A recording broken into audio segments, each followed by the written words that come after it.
할렐루야. 하나님의 크신 사랑과 은혜와 위로하심이 여러분 모두에게 함께 하시기를 축원합니다. 오늘 설교 말씀의 제목은 교회의 부흥과 성령이라는 제목입니다.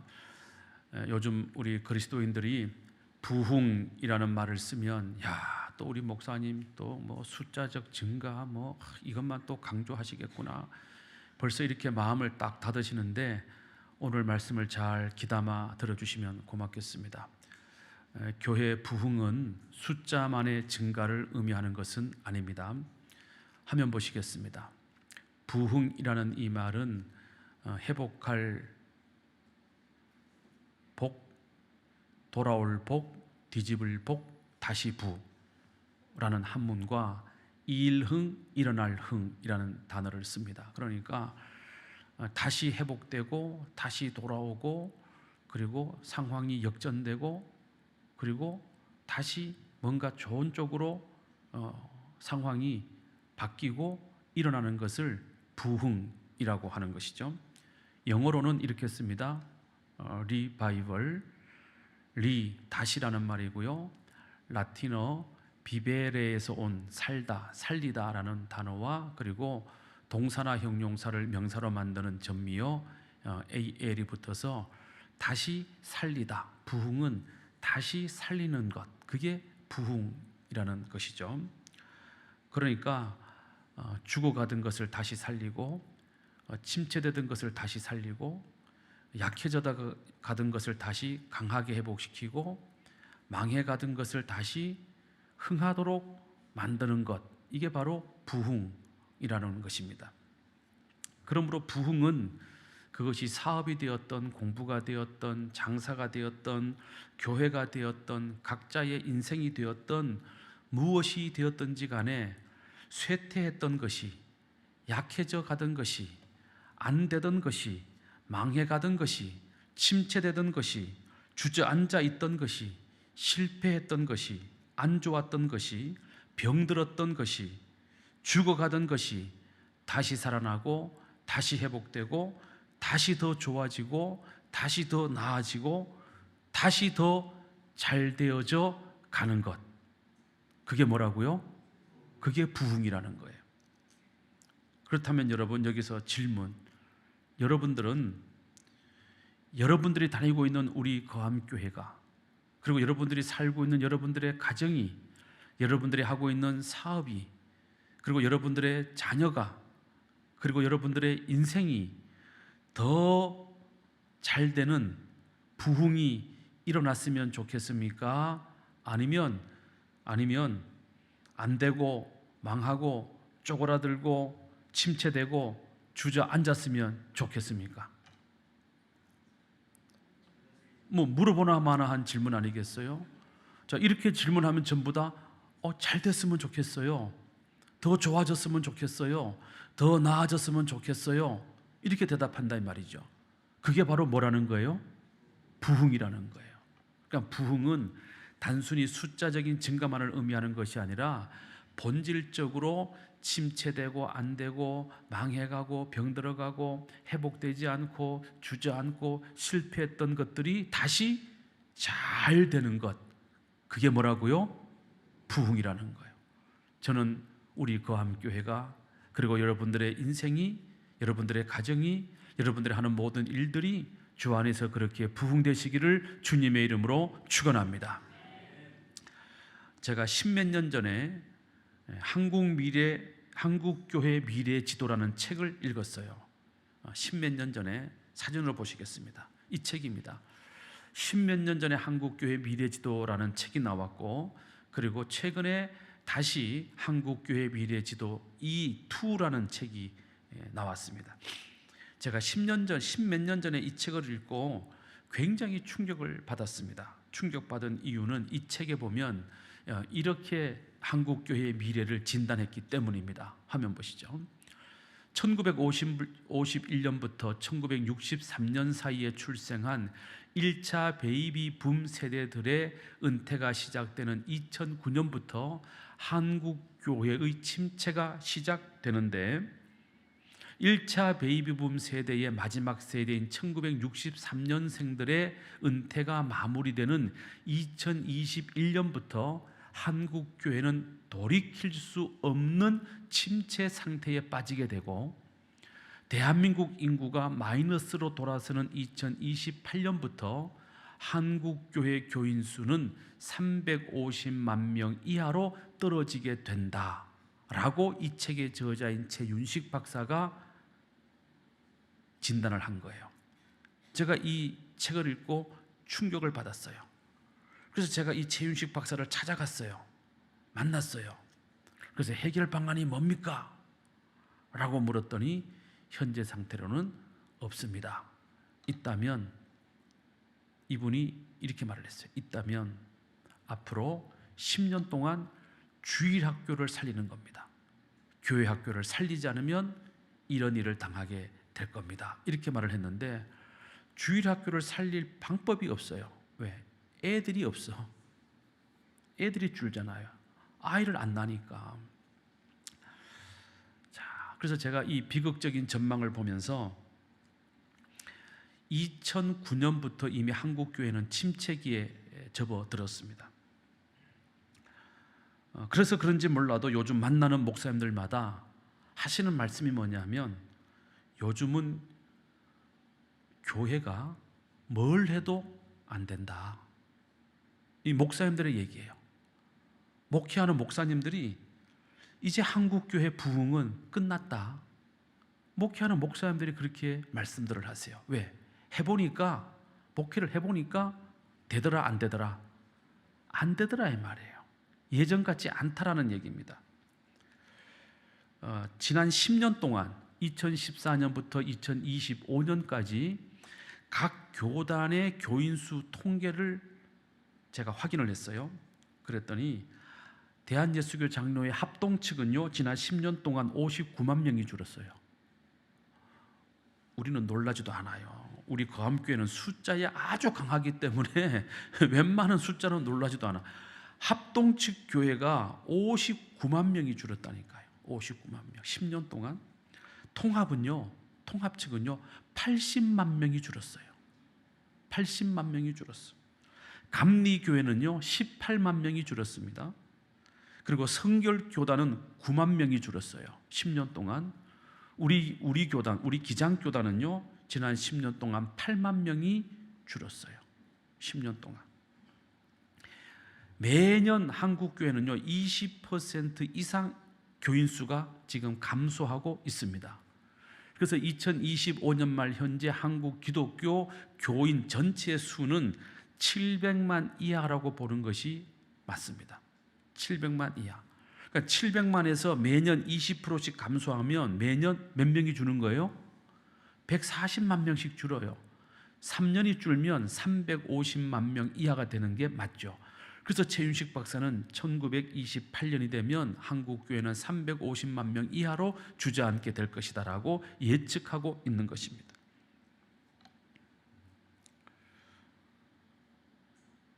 이런 시대에 지금 우리가 교회를 이렇게 졌어요. 어떻게 하실랍니까? 그런데 여러분, 어느 시대나 지난 2000년 세계 교회 역사를 살펴보면 어느 시대나 교회가 핍박당하고 박해당하고 부흥되지 않고 무너지던 시대가 있었어요. 그럼에도 불구하고 그런 시대 속에서도 여전히 살아남는 교회들이 있었고, 그런 시대 속에서도 여전히 부흥하는 교회들이 있었다 없었다? 있었다는 거예요. 이유가 뭘까요?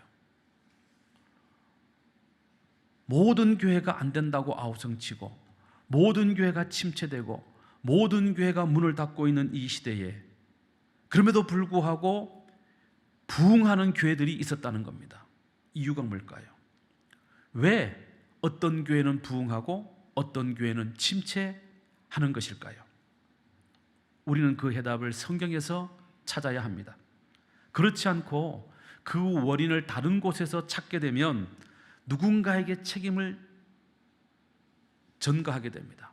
목사님이 목회를 못해서, 장로님들이 협조를 안 해서, 성도들이 전도를 안 해서, 그러다 보면 교회 안에 다툼이 일게 되고 그 다툼은 결국 교회를 더 침체하게 만들게 된다는 것입니다. 성경에서는 부흥하는 교회와 침체하는 교회의 가장 큰 차이를 성령 충만이라는 단어로 설명합니다. 그러니까 어느 시대나 성령 충만한 교회는 뭐하고? 부흥하고, 어느 시대나 성령이 충만하지 않은 교회는 부흥하지 않는다는 것입니다. 부르심을 받은 성도들의 모임이 곧 교회입니다. 그러므로 그 교회가 성령 충만하다라는 것은 그 교회 성도들이 성령 충만하다는 얘기죠. 그 교회가 성령 충만하지 않다는 얘기는 그 교회 성도들이 성령 충만하지 않다는 얘기입니다. 지금까지 교회 역사 속에 성령 충만하지 않은 교회가 부흥하는 역사는 단 한 번도 없었습니다. 물론 성령 충만하지 않아도 숫자적인 증가를 이룩한 교회들은 있어요. 세속적인 방법을 통해서 사람들을 끌어모은 교회들이 있습니다. 그런데 결국 그런 교회들은 다 무너졌어요. 사도행전은 예수님이 승천하신 이후에 교회가 어떻게 시작이 되었고, 그리고 그 교회가 어떻게 부흥했고, 그리고 그 교회들이 어떻게 세계화를 이루었는지를 설명하고 있는 말씀이 사도행전입니다. 그런데 이 사도행전을 보면 28장으로 되어 있는 사도행전을 읽어보면 성령이라는 단어가 50번 등장을 해요. 이 얘기는 뭐냐 하면 한 장 넘길 때마다 성령이라는 단어가 최소 2번은 나온다는 얘기입니다. 한 페이지 한 페이지 넘길 때마다 성령이라는 단어가 없이 넘어가는 사도행전 책장이 없다는 것이죠. 그렇기 때문에 사도행전을 성령행전이라고도 하는 것입니다. 자, 부활하신 주님을 제자들이 만났습니다. 그런데 부활하신 주님을 만났음에도 불구하고 제자들의 마음속에는 혹시라도 예수님을 십자가에 못 박아 죽였던 저 폭도들이 우리를 예수를 따른다는 이유로 체포해서 예수님처럼 우리도 십자가에 못 박아 죽이면 어떻게 할까? 그런 두려움이 있었어요. 그래서 이 제자들은 예수님이 십자가에 못 박힌 그 순간부터 마가의 다락방에 숨어서 문을 걸어 닫고 잠그고 있었습니다. 두려워 떨고 있었죠. 근데 그곳에 부활하신 주님이 찾아오셨습니다. 그리고 요한복음 20장 21절에 보면 이렇게 말씀합니다. 함께 읽겠습니다. 시작. 예수께서 또 이르시되 너희에게 평강이 있을지어다. 아버지께서 나를 보내신 것 같이 나도 너희를 보내노라. 자, 너희에게 평강이 있을지 올려놔야지. 설명하니까 너희에게 평강이 있을지어다. 왜 이 말씀을 하셨을까요? 지금 제자들이 두려워 떨고 있기 때문이죠. 그 두려워 떨고 있는 제자들에게 주님이 평강을 주시면서 말씀합니다. 하나님 아버지께서 나를 이 땅에 보내신 것처럼, 이 세상에 보내신 것처럼 이제는 내가 너희들을 이 세상으로 보낼 것이다. 이렇게 말씀을 하셨습니다. 그리고 이어서 말씀하시기를 요한복음 20장 22절에 이렇게 말씀하십니다. 시작. 그들을 향하사 숨을 내쉬며 이르시되 무엇을 받으라? 성령을 받으라. 두려워 떨고 있는 그들에게 주님이 말씀하십니다. 내가 너희들을 세상으로 보낼 것이다. 그런데 가기 전에, 세상으로 나가기 전에 너희가 뭐부터 받아야 된다? 성령을 받아야 된다. 그래서 성령을 받으라 말씀하셨습니다. 주님께서 제자들에게 성령을 받으라고 말씀하시는 이유가 뭡니까? 이렇게 두려워 떠는 상태로는 세상에 나가서 복음을 전파할 수 없기 때문에 세상으로 가기 전에 먼저 뭘 받으라는 거예요? 성령을 받으라는 겁니다. 자, 여기서 질문. 자, 이때 성령 받으라 하고 주님께서 그 다음 구절을 보면 그들에게 후 하고 입김으로 바람을 부셨어요. 자, 그러면 이때 당시 마가의 다락방에 있던 예수님의 열한 제자들, 가룟 유다 빼고 11제자들이 성령을 받았을까요? 안 받았을까요? 여러분들은 성경 읽을 때 이런 궁금증이 안 생깁니까? 저는 궁금해 죽겠어요. 받았을까요? 안 받았을까요? 그것으로 표현을 하겠습니다. 받았을 것 같다. 안 받았을 것 같다. 받았는지 안 받았는지 나는 모르겠다. 학자들도 세 가지 견해가 있습니다. 화면 보시죠. 자, 버나드와 케임이라고 하는 신학자는요, 받았다. 이렇게 주장을 하고요. 크리소스톰이라고 하는 신학자는 받지 않았다. 앞으로 있을 오순절 마가의 다락방에 성령 강림을 약속하신 것이다. 이렇게 주장을 했고요. 웨스트코트나 다트라고 하는 신학자는 본격적인 성령 강림, 본격적인 성령 충만은 오순절날 이루어지지만 이때 제자들은 성령을 받은 것이 사실이다. 이렇게 주장을 했습니다. 자, 저는 3번에 가까운 입장을 취합니다. 자, 이유는 성령을 받으라 할 때 이 받으라는 이 단어는 명령형이에요. 거역할 수 없는 명령이죠. 그렇기 때문에 주님이 받으라 하실 때 제자들이 아니요 라고 할 수가 없는 거예요. 받아야 되는 거죠. 그런데 문제가 생겼어요. 요한복음 21장, 그러니까 20장에서 성령을 받았는데 21장에 가면 그 성령을 받은 제자들이 나도 너희를 세상으로 보내노라 하시는 주님의 그 말씀을 들었는데 이 제자들이 성령을 받고 세상으로 간 것이 아니라 어디로 갑니까? 어디로 가죠? 갈릴리 바다로 돌아갑니다. 베드로가 말하죠. 나는 다시 고기 잡으러 갈릴리로 가노라. 그러자 제자들의 절반 이상이 베드로를 따라서 갈릴리로 가서 고기를 잡게 됩니다. 이유가 뭘까요? 왜 그들이 성령을 받고도 세상으로 나가지 아니하고 복음 전파로 가지 아니하고 다시 물고기를 잡으러 갔을까요? 이유가 뭘까요? 그것은 바로 그들이 성령을 받기는 받았지만 뭐 하지 않았다? 충만하지 않았다는 거예요. 오늘 우리들과 똑같은 거죠. 성령을 받기는 받았어. 근데 우리는 성령이 충만하지 않을 때가 훨씬 더 많이 있잖아요.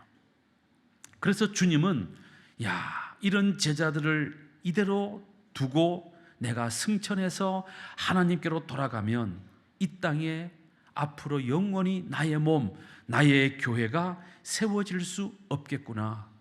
그래서 이 제자들을 찾아갑니다. 주님이 찾아가서 갈릴리 바다에서 고기 잡고 있던 베드로와 제자들을 불러서 다시 조반을 먹이고 힘을 준 다음에 그들을 데리고 다시 예루살렘으로 올라와서 40일 동안을 그들과 함께 지내면서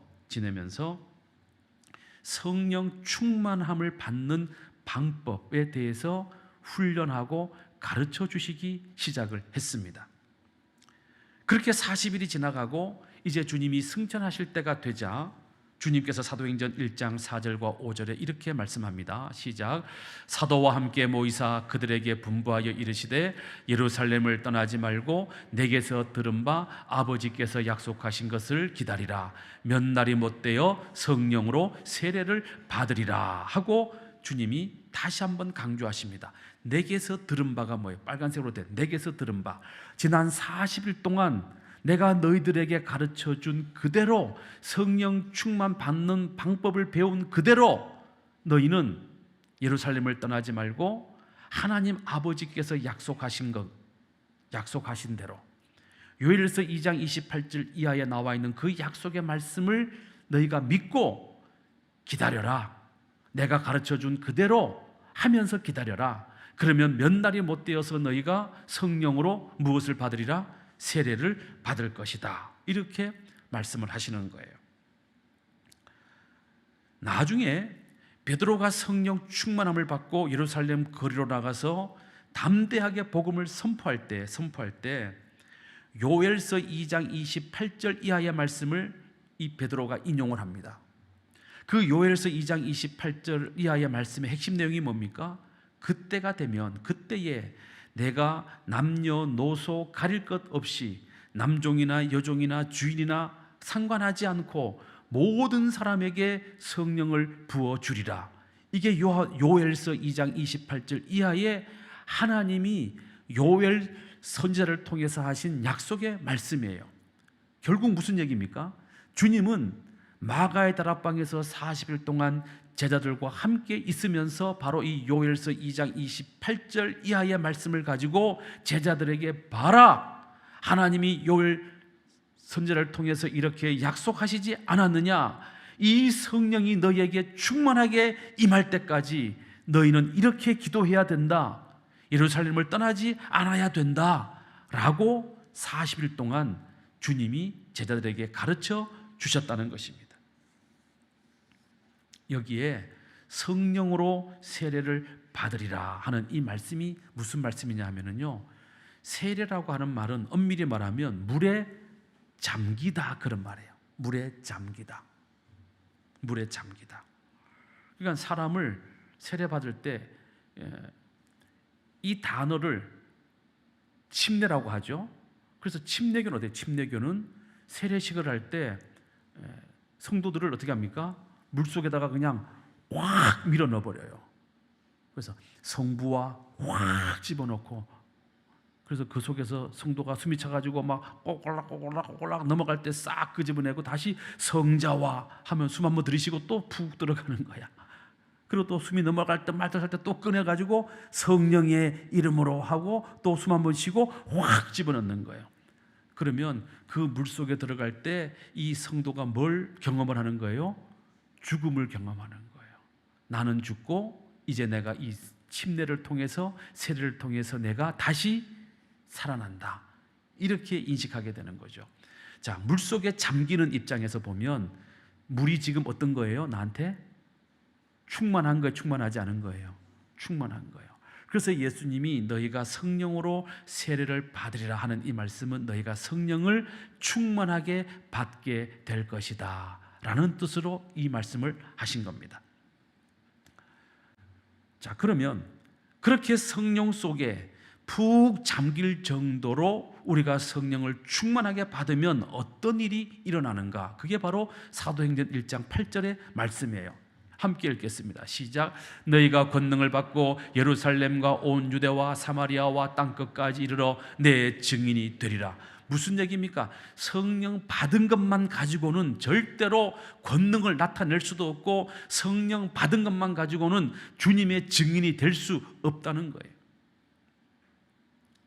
지난주에 제가 우리가 성령 받은 증거를 말씀드렸어요. 여기 계시는 여러분들은 다 성령을 받으신 분들입니다. 왜? 예수를 구주로 고백하시는 분들이니까. 왜? 여러분들은 성경을 읽을 때 그 말씀이 하나님 말씀으로 믿어지는 분들이니까. 맞아요, 틀려요? 그런데 성령을 받은 것만 가지고는 우리가 권세와 능력을 발휘할 수 없다라는 거예요. 성령을 받은 것만 가지고는 우리가 담대하게 복음의 증인이, 예수의 증인이 될 수 없다는 거예요. 우리가 이 땅에서 주의 권능을 나타내고 우리가 주의 복음을 담대하게 증거하기 위해서는 우리가 뭘 해야 된다는 거예요? 성령을 받아도 어떻게 받아야 돼요? 충만하게 잠길 정도로 받아야 된다는 것입니다. 이 말씀을 하신 다음에 주님은 500여 제자들이 보는 가운데 하늘로 승천해서 올라가셨습니다. 자, 그러니까 주님께서 제자들에게 남기신 마지막 말씀이 뭡니까? 돈 많이 벌어라, 출세해라, 사업에 성공해라, 유학 가서 학위를 받아와라, 인물 뜯어 고치고 예뻐져라, 정산유수같이 말을 잘해라, 이런 말씀이 아니잖아요. 승천하시면서 주님이 500여 제자들에게 남기신 마지막 당부의 말씀은 뭡니까? 지난 40일 동안 내가 너희들에게 가르쳐준 그대로 너희가 성령을 충만하게 받아라. 이게 주님이 마지막 남기신 말씀이에요. 그리고 승천하셨는데 이 말씀을 500여 형제가 듣고 그러면 이 500여 형제가 다 그러면 성령 충만 받으러 모였느냐? 아니잖아요.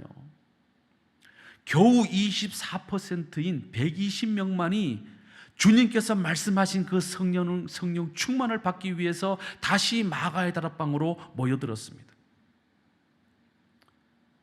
그 120명, 24%밖에 안 되는 그 소수의 사람들이 마가의 다락방에 모여서 주님께서 40일 동안 가르쳐 주신 그 방법 그대로 마음을 같이 하고 오로지 기도에 힘쓸 때 바람같이 불같이 임하시는 성령을 그들 모두가 충만하게 받게 되었습니다.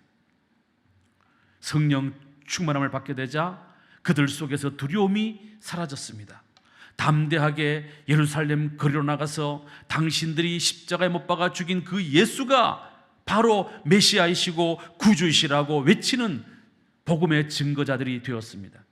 베드로는 하루에 3,000명씩 주님께로 인도했습니다. 그렇게 해서 세워진 교회가 예루살렘 교회고 그 예루살렘 교회는 날마다 부흥했습니다. 그게 사도행전 2장 4장까지의 말씀이죠. 심지어 스데반 집사가 돌에 맞아 죽는 끔찍한 그런 순교의 사건이 있었음에도 불구하고 예수를 믿기로 작정하고 교회로 몰려오는 사람들은 더 많아졌습니다. 박해를 피하여 도망가던 성령 충만한 성도들에 의해서 세계 곳곳에 교회들이 세워지기 시작을 했습니다. 그야말로 놀라운 부흥이 시작된 것이죠. 이 성령 충만한 성도들에 의해서 교회는 세계로 뻗어나가는 놀라운 부흥을 하게 된 것입니다. 이 성령의 역사를 기록한 책이 바로 사도행전입니다. 그렇기 때문에 사도행전은 우리에게 이걸 말씀하는 거예요. 교회 부흥은 성령 충만에 달려있다. 그러므로 너희도 마음을 같이하여 합심하여 기도함으로 성령 충만함을 받으라. 그리하면 어느 시대, 어느 나라, 어느 지역, 어느 민족, 어떤 사람들 속에 복음이 들어가도 그 복음은 흥왕해질 것이고 부흥하게 될 것이다. 그게 사도행전의 핵심 내용입니다. 저는 바로 그런 점에서 우리 거암교회도, 우리 한국교회도요, 목사들이 목이 터지도록 우리가 성령 충만해야 됩니다라고 외쳐도 결국은요 24%를 넘지 않아요. 어느 교회나. 우리 거암교회도요, 제가 지금 몇 주째 지금 계속 성령 충만에 관한 설교를 하는데 이 설교 말씀을 듣고 야 그래 내가 성령 충만 받아야 되겠다 작정하시는 분들이요 24%가 안 된다니까요. 그런데 그 24%밖에 안 되는 사람들이 모여서 합심하여 기도하고 뜨겁게 성령 충만을 받으면 그 교회는 부흥한다는 거죠. 우리 거암교회 한번 해봐야 되겠습니까? 안 해봐야 되겠습니까? 여러분들이 그 24% 속에 들어와야 되겠습니까? 안 들어와야 되겠습니까? 목사님 그런 말씀하지 마세요. 나 바쁜 사람이에요. 그러니까 우리 교회가 부흥하고 있다면 우리 교인들 가운데 24%에 가까운 사람들이 지금 성령 충만한 상태를 유지하고 있다는 얘기예요. 우리 교회가 어느 순간 부흥하지 않는다면요 24% 이하로 떨어진 거예요. 성령 충만한 성도들이.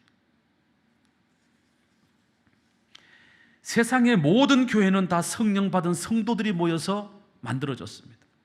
그럼에도 불구하고 성령 충만하지 않은 교회는 어느 시대나 침체를 거듭하다가 결국 문을 닫고 마는 겁니다. 그러나 반대로 설령 그 교회가 문제가 많고 설령 그 교회가 다툼이 있고 설령 그 교회가 빚이 있고 설령 그 교회 안에 갈등이 심각하고 그래서 그 교회가 마른 뼈처럼 말라 비틀어진 교회라 할지라도 어느 순간 그 교회 안에 기도하는 사람들이 24%의 숫자를 채우기 시작하면 그 교회에 성령의 바람이 불어오기 시작하고 그 교회는 회복되기 시작하고 그 교회는 잘되기 시작하고 그 교회는 부흥하기 시작한다는 것이죠. 마치 에스겔이 아골 골짜기 마른 뼈들을 향하여 주의 생기를 불어넣을 때 그 말라 비틀어졌던 마른 뼈들이 살아나 강한 하나님의 군대가 된 것처럼 그렇게 회복되고 부흥하는 역사가 반드시 일어난다는 것입니다. 영국의 유명한 부흥사였던 스미스 목사님께서 부흥회를 할 때 누군가가 이렇게 물었습니다. 목사님, 어떻게 부흥이 시작될까요? 이렇게 물었습니다. 그때 스미스 목사님이 이렇게 대답을 했습니다. 화면 보시죠. 기도의 골방에 들어가 문을 잠그고 방 가운데 무릎을 꿇고 앉아서 그 주위에 원을 그리십시오. 그리고 그 원 안에서부터 부흥이 시작되도록 하나님께 간절히 기도하십시오. 하나님께서 당신의 기도를 응답하실 때 부흥 운동은 시작될 것입니다 라고 대답을 했다고 합니다. 무슨 얘기입니까? 성도 한 사람 한 사람이 부흥을 사모하는 마음을 가지고 간절히 기도하기 시작하는 기도의 부흥이 일어나면, 기도의 부흥이 시작되면 그때부터 그 교회는, 그 가정은, 그 교회는 부흥하기 시작한다는 것입니다. 믿으시면 아멘. 저는 우리 교회가 이런 교회가 되었으면 정말 좋겠습니다. 저는 대한예수교 장로회 고신 측에서 주일학교를 지냈어요. 굉장히 보수적인 교단이죠. 그리고 예장 통합에 와가지고 제 신앙이 이제 좀 더 무르익고 대한예수교 장로회 영등포 노회에서 정식으로 전도사 시치를 해서 합격을 하고 영등포 노회 대한예수교 장로회 통합 측 영등포 노회 전도사가 되었습니다. 그래서 제가 대한예수교 장로회 통합 측 이제 전도사가 됐기 때문에 대한예수교 장로회 통합 측은 목사님이 되려면 요 한강 건너 있는 장로회 신학대학원을 가야 돼요. 광나루 신학교를 가야 돼. 그래서 제가 거기를 갔죠. 입학한 게 아니고 그냥 한번 학교를 둘러보러 갔어요. 가서 보고 이 학교는 아니구나. 제 마음에 그렇게 감동이 오고, 그래서 그때 당시에 한국에서 가장 실력 있고 존경받는 신학자들이 한신대학교에 다 계셨어요. 그래서 내가 신학이 좋아서 한신의 신학이 좋아서 한신대학교 신학대학원으로 제가 시험을 봐서 가게 되었습니다. 그래서 제가 졸지에 대한예수교 장로회 통합 측 전도사에서 졸지에 기독교 장로회 이제 목사 후보생이 된 거죠. 그래서 우리 교단으로 왔는데 와서 보니까 신학은 너무 좋아. 근데 교회에 전도사로 가보니까 교회는 너무 안 좋아. 부흥하는 교회가 없어요. 우리 기장교단에 부흥하는 교회가 없어. 교회들이 너무 침체되어 있는 거예요. 근데 누구도 교회 부흥 이렇게 하면 된다라고 가르쳐주는 사람이 한 명도 없었어요. 답답하기 짝이 없었습니다. 아니, 이렇게 세계를 이끌고 나갈 만한 엄청나게 좋은 신학을 갖고 있는 교단이 왜 부흥되지 않을까? 저는 그게 너무너무 이상했어요. 그래서 답답한 마음에 기도하기 시작을 했습니다. 제가 방화동 중앙교회에서부터 우리 기장교단 목회를 시작을 했어요. 방화동 중앙교회 처음에 딱 부흥하니까 제가 전임 전도사로 갔는데 청년부 담당인데, 청년부라는 부는 있는데 청년부 회원은 제가 딱 부임하는 날 한 명 나왔어요. 청년부가 없는 거죠. 회원이 한 명이야. 이름도 안 잊어버려요. 민귀홍이라는 여자친구인데 저보다 4살 어린 노처녀 한 명밖에 없는 거예요. 그래서 제가 그 여자 청년을 데리고 앉아서 1대1로 앉아서 얘기했습니다. 기용 씨, 우리 다음 주에 100% 성장합시다. 나는 교회 성장시키는 방법을 모르니까 오늘 우리 7시 반에 모였으니까 11시까지 우리 기도하고 찬양하고 말씀을 공부합시다. 그리고는 둘이 앉아갖고 저보다 4살 어린 노처녀를 앞에 앉혀놓고 둘이서 책상을 두드려 가면서, 반주자가 없잖아요. 그러니까 책상을 두드려 가면서 찬송을 막 한 2시간 부른 것 같아. 막 부르고 막 통성기도 하고, 그리고 다음 주에 우리는 100% 성장할 줄로 믿습니다 하고 헤어졌어요. 다음 주에 100% 부흥했을까요? 안 했을까요? 안 했으면 제가 얘기를 못 하겠죠. 그 다음 주에 갔더니 2명이 된 거예요. 할렐루야. 100% 성장을 한 거예요. 또 다음 주에 우리 100% 성장합시다 그랬더니 그 다음 주에 청년이 몇 명이 됐어요? 4명이 됐어요. 그렇게 해서 한 3달쯤 지나니까요, 1명으로 시작한 청년회가 80명이 넘어가는 거예요. 할렐루야. 그런데 놀라운 게 있어요. 다른 교단은요, 청년부 담당 전도사가 와가지고 1명으로 시작해가지고 3달 만에 80명으로 부흥시켰다 그러면요, 그 전도사님은요 전국적인 스타가 돼요. 교회들마다 오라고 해서 청년의 부흥 세미나를 하게 됩니다. 근데 우리 교단은 안 부르더라고요. 그러다가 제가 나중에 이제 목사 안수 받고 흥해제일교회 부목사로 갔는데, 흥해읍은 인구 3만의 포항 위에 있는 작은 읍이에요. 읍. 초등학교 1개, 중학교 1개, 고등학교 1개밖에 없는 아주 작은 읍단위 마을입니다. 그런데 가서 보니까 그 교회가 100년 가까이 됐는데 어두컴컴하고 칙칙하고, 그리고 장로님이 10분이 계시는데 그 10분이 전부 다 개성이 다 달라요. 그래서 제가 이렇게 말합니다. 흥해제일교회 장로님 10분을 연구하면 장로교회의 모든 샘플링을 다 할 수 있다. 다 달라. 10분이 당회를 하면은요 막 7시간 8시간 해요. 수요일날 저녁예배 끝나고 당회를 하면 그 다음날 새벽 예배 때까지 당회를 해요. 목사님이 막 죽을 지경에 담임 목사님이. 그런데 교회는 옛날부터 오래된 교회니까 기본적으로 나오는 숫자가 있으니까 그렇게 작은 교회는 아니었지만 어쨌든 교회가 부흥되지 않는 거예요. 답답한 마음에 제가 할 줄 아는 게 없으니까 매일 저녁마다, 그때 당시 우리 애들이 어렸어요. 이제 돌 금방 지나고, 막내는, 둘째는 이제 초등학교 이제 갓 입학을 했는데, 요놈들을 이제 집에다가 사택에다가 딱 내비두고 집사람하고 저하고 둘이 밤 9시만 되면 흥해읍 거리를 걸어 다니는 거예요. 그리고 기도하는 거예요.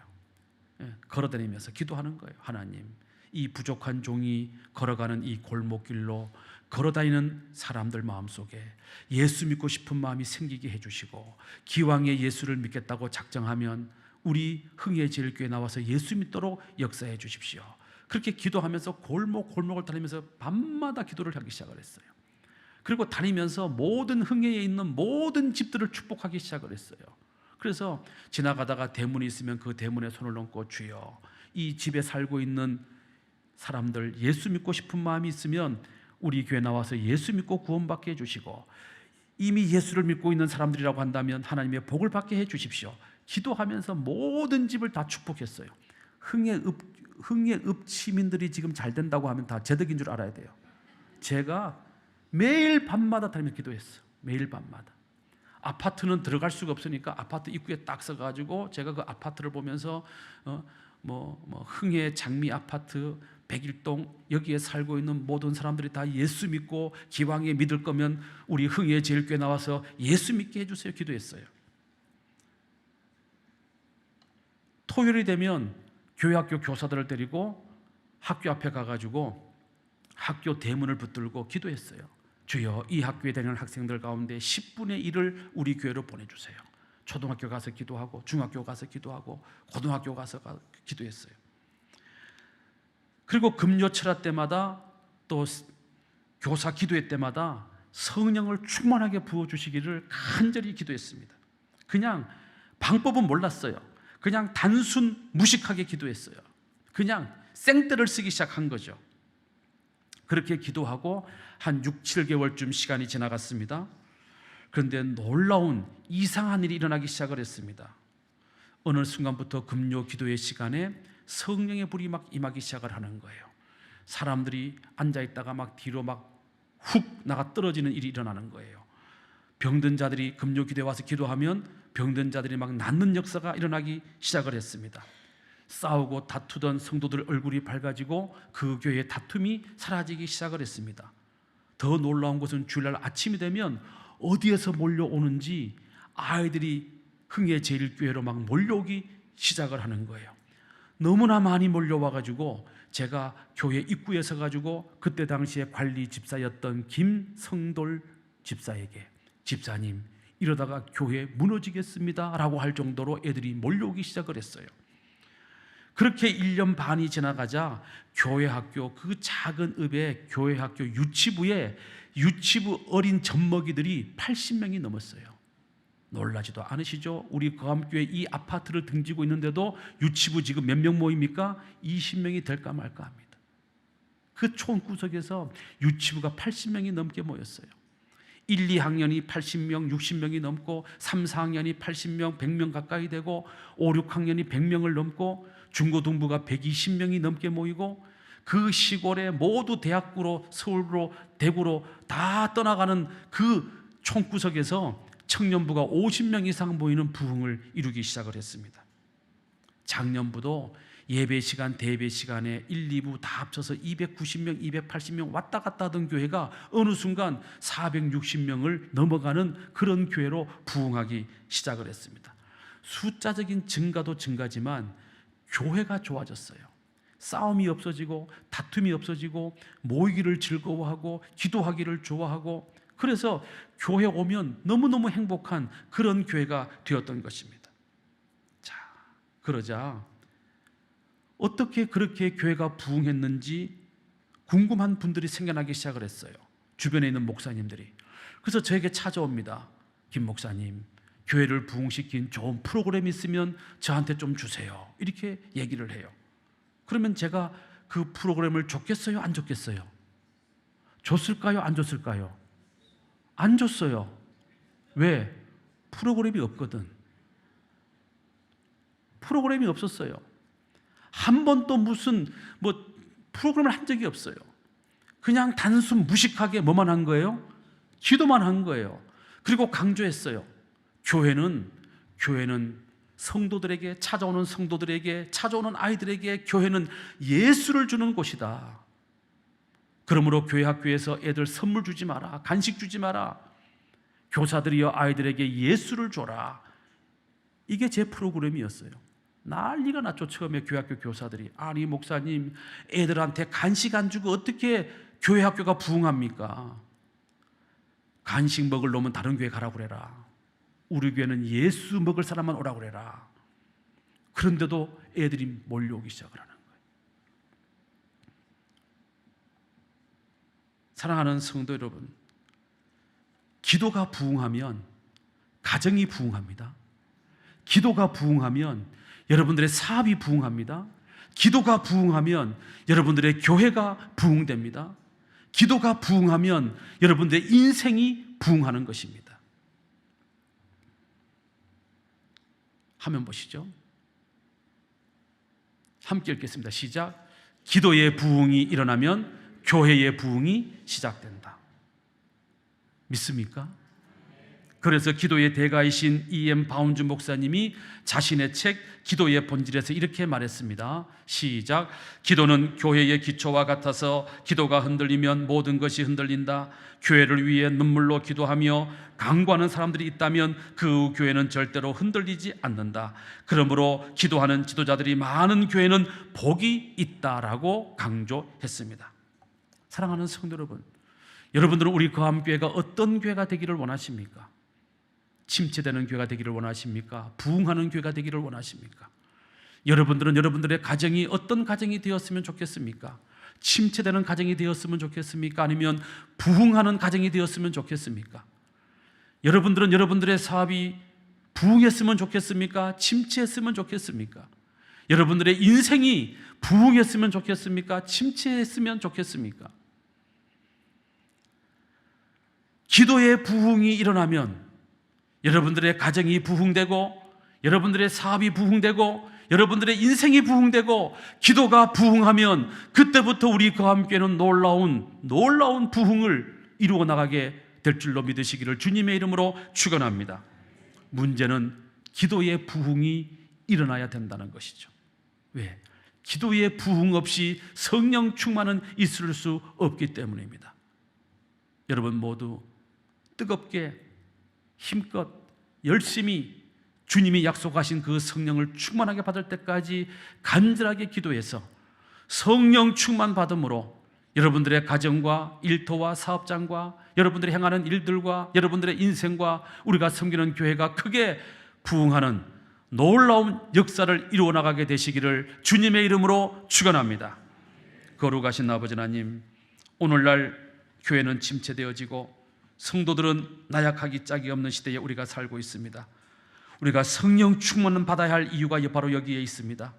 우리 모든 그함의 성도들이 오늘 말씀을 기억하고 기도에 힘써서 우리 모두가 성령 충만 받음으로 가정이 부흥하고 일터가 부흥하고 생업이 부흥하고 인생이 부흥하고 우리 교회가 부흥하는 역사를 경험케 하여 주시옵소서. 예수님 이름으로 기도드리옵나이다. 아멘.